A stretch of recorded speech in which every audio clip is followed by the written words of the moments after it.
back to the Trump question. I mean, yeah. So has he made it easier or harder for Canadians to self-employed Canadians to start a business there, or move a business, or expand a business? I think it's gotten tremendously harder. Harder. Wow. Okay. Yeah.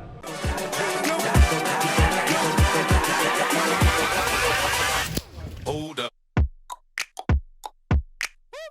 All right, what's up, everybody? I'm here with Jonathan Grode, who is the U.S. Practice Director at Spiegel from Philadelphia. That's right. We planned this lunch back at the end of last year. Clearly a 76ers fan. Unfortunately, a 76ers fan, especially when he's in Toronto. Not the best of luck. You were at the game last night. You saw the shot last year. Yeah, I did. But you're slowly licking your wounds and optimistic for a great 2020, right? I think we got as good of a shot as anybody this year. Although it has been impressive with the way the Raptors have been able to sort of recover from the Kawhi hangover. True. And put out a competitive team. Yeah. So. No, you're right. No, I mean, once it's playoff time is when things really start to happen. I will say what was really interesting was last night I wore my historic Wilt Chamberlain jersey to the game. Ooh, that's pretty sweet. And people were like so nice to me. Right. They're like, oh, that's a nice jersey, eh? Yeah. You know? Hey, you got your dose of A's, huh? I got it totally. Whereas if you had worn a Raptors jersey to a Sixers game, even if it was even if it was Kyle Lowry, who's from Philly, you still would get ripped. I would, huh? So I definitely felt the Canadian hospitality. Good, right? And that's a positive thing, right? That's why you got to start making more trips here, man. Yeah, no, I do get up here quite a fair bit. I mean, we do a lot of work with Canadian companies that are looking to expand to the United States and giving them guidance on the best ways to move their enterprises south of the border. I love it, So, yeah. Yeah, I get up here Having pretty trouble much with once a honey. quarter. This honey's Yeah, really you are. difficult to squeeze out. Do we have any extra napkins? I got the one. There you go. It's fine. All right, we're good. Okay. I'll figure it out. Well, yeah, and on that note, so, I mean, we got introduced through an excellent entrepreneur, Leanne Hawkins. Yeah. She has recently made a move to the U.S. from Canada. Took her a while, but she did it through a specific route. Let's talk about, like people like Leanna or myself, or people that have the dream of being in the U.S., like what are some things they should start thinking about, even if it's like 1, 2, 3, 5 years away? I mean, it seems like it's a hard process. When we first talked, it seems like it's not that bad depending on how you plan it. I think the biggest issue is that when you're Canadian or from a foreign country and you're looking to come to the United States, you can't build a business like the way you would in your home country. You know, if you're in Canada and you want to try a new venture, you can dip your foot in the water. You can start doing things on the side. You can let it develop organically. Sure. Yeah. When you're looking at moving to the United States, because of the way the immigration laws are, especially the way they're being enforced now, you have to be very pragmatic. And the biggest mistake that we see are people who want to try to cut that corner. So they'll come in as visitors, they'll come in on their nexus. Right. Yeah. They'll say they're going to like visit Disney World, and instead they're having business meetings and trying to sell goods. And that's where people get caught up. You know, if you start entering the U.S. market as a visitor and you're doing business meetings, that's okay. But at some point, if you start getting clients, you're going to bridge the gap over to doing work. Right. And that's where people really have a problem. And unfortunately, that's what the border officers are looking out for. So if you keep entering as a visitor, the more frequently you come, the longer the duration that you spend. They track it. They Definitely track that. You start getting questions. And now, especially, they're very liberal with issuing what's known as a 5-year bar. So if they feel like you've misrepresented at the border, rather than giving you the sort of that second chance that they historically have done, they're now tagging you as inadmissible to the United States. Oh, wow. So it's changed the perspective in the way we give advice. We're much more strict with the companies that we're working with about taking the proper channels. Because as a Canadian, you actually have more options for immigrating to the United States than any other nationality. Oh, why's that? Well, we like you guys. You like us, notwithstanding current political trade wins. Or, NBA championships. Or NBA championship. How the Leafs doing, by the way? I'm from Vancouver, man, so I don't want to call me. And the Canucks are underdogs now, so I'm fine with that. But yeah, I think the Leafs are, we'll see in playoff time, but they have to make some moves this year. Yeah. No, but I mean, it's it's historically been our greatest ally, our greatest neighbor. And even notwithstanding the Trump administration, you can see the importance of getting the new version of NAFTA done, the benefits that that's providing to everybody from trade. You know, the flow of goods between the countries is undeniable. And frankly, culturally, there's a lot of similarities. And I think that that's something that won't change and can't change just with one political administration. Totally. The way the law is enforced can change, and that's what we're experiencing. Very interesting. And we'll get to in a second actually around what the Trump administration has done for this and whether he's made it harder or easier. But before we get there, so if I'm, you know, someone in, let's say, professional services, or I have a tech startup, or I'm getting into e-com, and again, like I want to get to the U.S., is there a certain fees I should be budgeting for, certain paperwork I should be preparing? Like, what should I think about to actually tactfully get there? Maybe, of course, there's a lot of things. I'm sure we can't cover it all today, but like high level. Yeah, I mean, so there's a couple cool things to keep in mind. Yeah. There's actually a special version of the visitor classification that you can use at the border when you're crossing over that allows Canadians to enter the United States for prospective investment. You can actually state your purpose is to look at setting up a business. And a lot of people don't realize that. That counts as prospective investment? Certainly. I mean, so we actually will prepare packets, we call them pocket letters, in case the officer has additional questions that lays out what your plan is and what you're going to be doing. Right. And you can do a myriad of activities when you come in under this version of the visitor classification. You can meet with lawyers to talk about corporate formation. You can meet with bankers about setting up accounts. You can meet with prospective clients. Right. And you can meet with people that you might be interested in partnering with or hiring. Right. You can get that thing all the way up until the day you start functioning as an organization as a visitor. You can even incorporate a business in the United States under the visitor visa classification. Wow. How long does that last? You can stay for up to 6 months if that's what you state your purpose is. Got it. So it can be almost like the harbinger of your future visa application. And then Canadians have a visa available to them that's called E2. And the E2 is like your quintessential entrepreneurial visa. Right.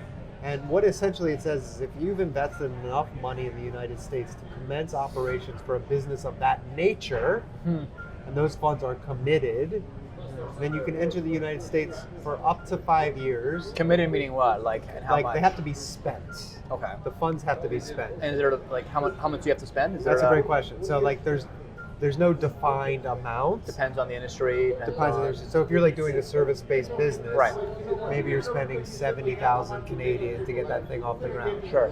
It's really easy to spend 70K when you're setting up a business. Sure.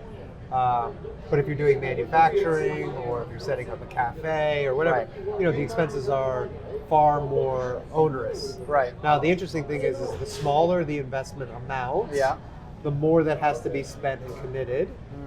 So if you do that $50,000 or $70,000 business, they're going to want to see that you've spent almost all that money. Right. But if you're doing a manufacturing business where maybe it's like a $5 million spend, if you've spent $200,000, that's going to get you. Right. So you have to look at the industry and the nature of that. But the cool thing is if you're successful with this, you can get a visa for 5 years, and it's renewable indefinitely as long as the enterprise continues to exist. Right. So, I mean, it really does provide a tremendous benefit to Canadians that are looking to operate in the United States. And we talked about an aspect where, like, if you have at least one person employed, which can, of course, be yourself, and you're at least paying for commercial space, did that fall into this visa, or is that more like that falls into this visa? You need to do a little bit more than just yourself. You have to have a plan to hire U.S. workers. Right. This is an economic-driven type of visa. So like a business plan, or like, but it's all hypothetical, technically. We call it aspirational. Okay. But yeah, a business plan is a key part of the filing. Interesting. Cool.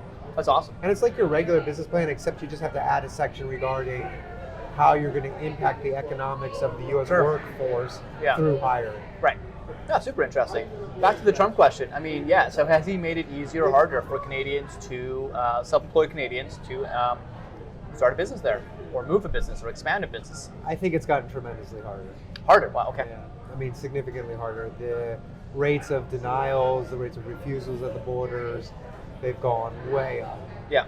Way up. We're talking like 300% since he took office. Wow. It's challenging. Yeah. But what's fascinating about it is, in some ways, cut out a lot of the haphazard behavior that we've seen. Mm. Like for the TN visa, for example, which a lot of people know. Usually people would just like have their employer write a letter and say whatever in there, and then they would come in.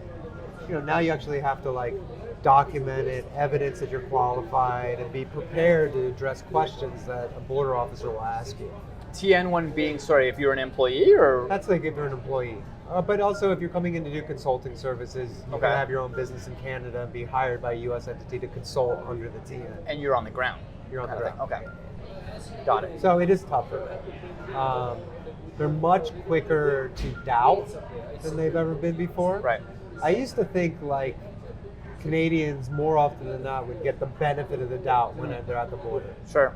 Now they're much stricter. I think they look at things from a perspective of we're not going to approve something, as opposed from the perspective of we will approve it unless there's something contrary that's problematic. So you've got to kind of be out there battling kind of thing. You just got to be prepared. Just got to be prepared, yeah. You got to be pragmatic. Yeah, of course. Like, this is the fascinating thing about it.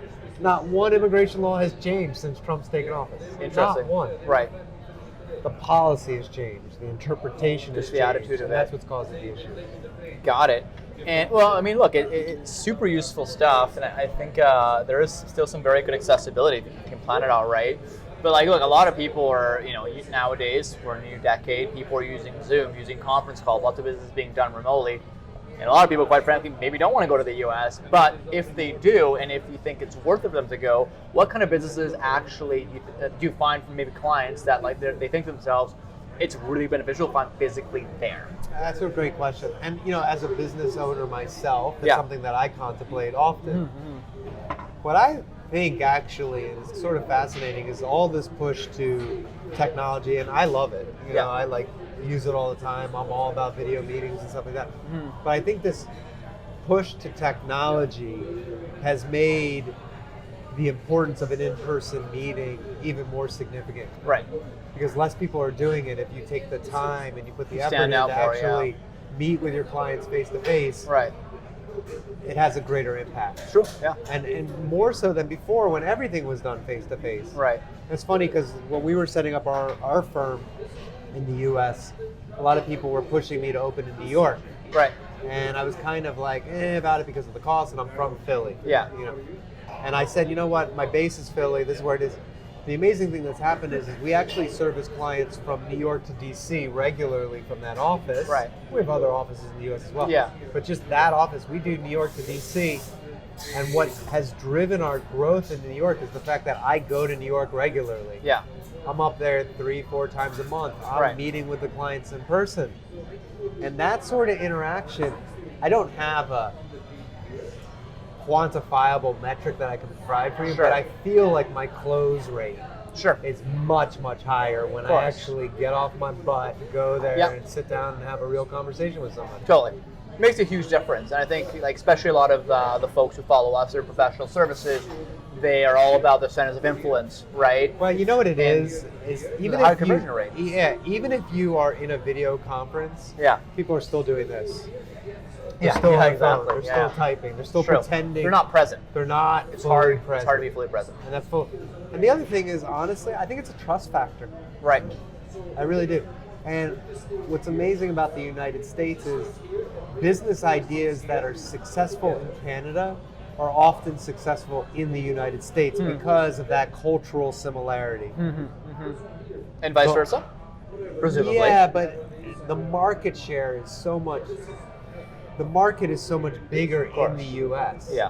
that you don't have to win every account to be profitable, to be successful. Right. I feel like in Canada you have to be more like industry dominant to really make hay. Whereas in the United States, even if you get 5%, 3%, 2% of the industry, you're still making a substantial dent in terms of income and income generation. Yeah. So I think for those in the service-based business, there's a definitive advantage. Sure. For those that are dealing with tangible products, usually you can get away with like a sales and marketing wing, but there's no substitute for being there. Totally. Yeah, I think it's a great point. To wrap up, we love talking about leveling up, the concept of getting to that next level. I mean, for yourself personally, maybe the firm, What are you guys pushing to do? What are you pushing to do to be at that next level as far as you as an entrepreneur, you as someone who provides a service? Like, how are you bettering yourself and leveling up? You thought about that? We're in a new decade, man. Yeah, we are in a new. What's going to change? I think there's a changing of the guard as far as how corporations view profitability. Right. And especially when you're looking at publicly traded companies, the perception that shareholder returns is the only metric Yes. is disappearing. And we're talking about the article that came out last year, right? Yeah, So there was that's a like- recent report that came out that were talking about how corporations are looking at social responsibility. I think is a huge thing. Right. And we're finding even within our own services that we've had a need to diversify going beyond just doing visa work. Right. And now we're pushing into supply chain management, Right. consultancy, dealing with how do companies affect how goods are produced. Right. And specifically, we're looking at forced labor within the supply chain. That's a big focus of ours. Yeah. So we're offering that as a service. Within our company, and within the clients that we serve, immigration is people. Yeah, 100%. Not talking about entrepreneurs, but when a company hires a foreign national, they're really bringing in a person. That's Totally. the asset. And we're seeing more and more companies, especially with the fact that the unemployment rate is so low in the United States, Yeah. putting a higher emphasis on employee satisfaction as a driving measure of what is a successful company. And those sort of attributes can't help but trickle down to the way we run our practice. Totally. And it's even simple stuff like we used to do annual reviews with everybody. Sure. And now we have quarterly check-ins. Right. Like A bit more just- practical by the sounds of it. People always loathe these annual reviews. There's so much hype around them. They're pretty, I don't know, like people think that they're kind of BS, Well, and they're always driven. You can't really talk about the performance because everybody's focused in on comp. Yeah. Whereas if we move to these more regular meetings, we can actually get to the nuts and bolts of the Right. way they function within the office and how their day-to-day is. Got it. So even like little stuff like that, Yeah. I think is representative of the changing behavior pattern. Yeah, you're pushing culture and creating culture of empathy to some degree because it's about the means to that end of comp. It's about how you show up every day to work. So if you're enforcing that, and of course you're grading off of that, or you're measuring someone's performance off of those things, I think that's excellent. Yeah. Awesome, Jonathan. This has been a great power chat. I'm sure people will stay in touch with you. I will link all the information to the show notes. Appreciate and that. as always, guys, keep leveling up your living.